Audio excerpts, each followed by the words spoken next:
easily eliminate one of the biggest problems with your soloing and improve it with a simple yet genius pattern that you can use right away. When you solo inside of the minor pentatonic scale, do you feel very limited by what you can do? There's gotta be a better way! Well, yes, if you are using that one standard minor pentatonic box, then yes, it can end up sounding repetitive and boring. So how can we take something like the standard minor pentatonic scale and stretch it out across the neck so it gives us brand new approaches to phrasing? It's called the diagonal pentatonic, and that's what we're doing today. It really couldn't be any easier to learn, but for some reason it's not taught very often. Most often we tend to just look for other pentatonic shapes that we can add to the traditional shape that we already know. While those other shapes are helpful and you should learn them, it is common for people to struggle incorporating those shapes across the neck. So let's look at a simple yet genius shape where you only have to think about two numbers, 2 and 3. When you begin, you only have to play 2 notes on the E string.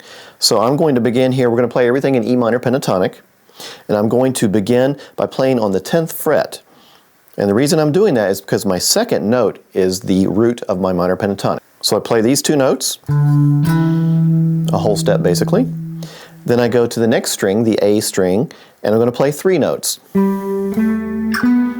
Those are also separated by whole steps. That's it. That's the pattern. It's 2 notes, followed by 3. And I always slide up to that note. That contains all 5 notes of the minor pentatonic scale. And what you do is simply repeat that shape in octaves.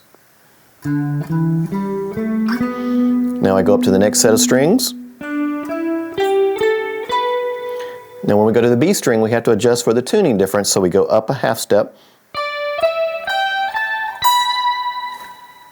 And there you have the 2-3 pattern. That is a really easy pattern to memorize and use, and it gets you playing diagonally across the fretboard as opposed to confined to one simple box. Here's the entire thing one more time.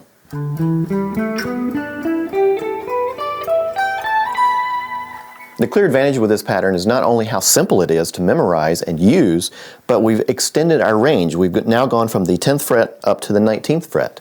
Extending your range on playing is obviously going to lead to new phrasing possibilities for you. We basically began in what is traditionally known as box 5, and then we ended up in box 3. Now you may be saying to yourself, well, I like the minor pentatonic, but I tend to think of everything in major pentatonic. And if you want to do that, we can. Let's look at it. Since we're using E minor pentatonic, we're going to do the relative major to that. The relative major to E minor pentatonic is G major. So we're going to go down to this G here, and instead of doing 2 and 3, you simply have to invert it. We're going to do 3 notes and then 2 notes. And this time, you begin right on the root. 3 notes, next string, 2 notes. That's it. That's the major pentatonic.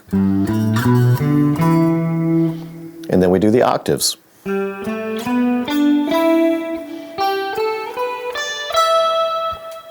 Here's the entire thing again.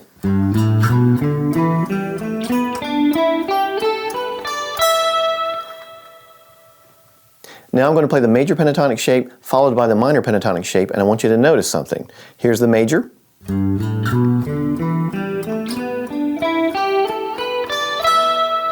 Here's the minor.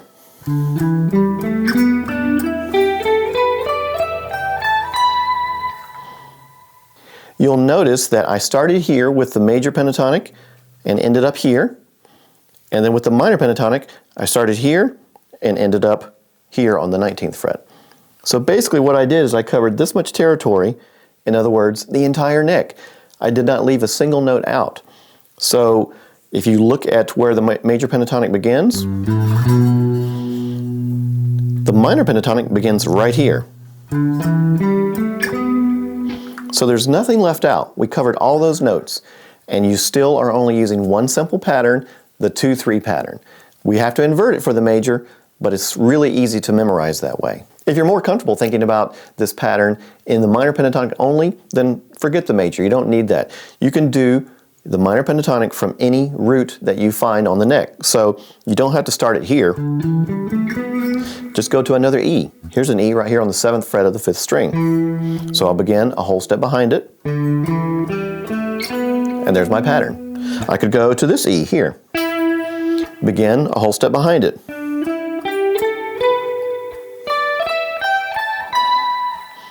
And you simply continue the pattern from there. I would highly encourage you now to take this diagonal pentatonic and put it to use right away. Start improvising with it, keep it simple, but use it over a backing track because you always want to practice something like this in the context of music. You're going to see it lends itself to new phrasing opportunities for you. So give it a try.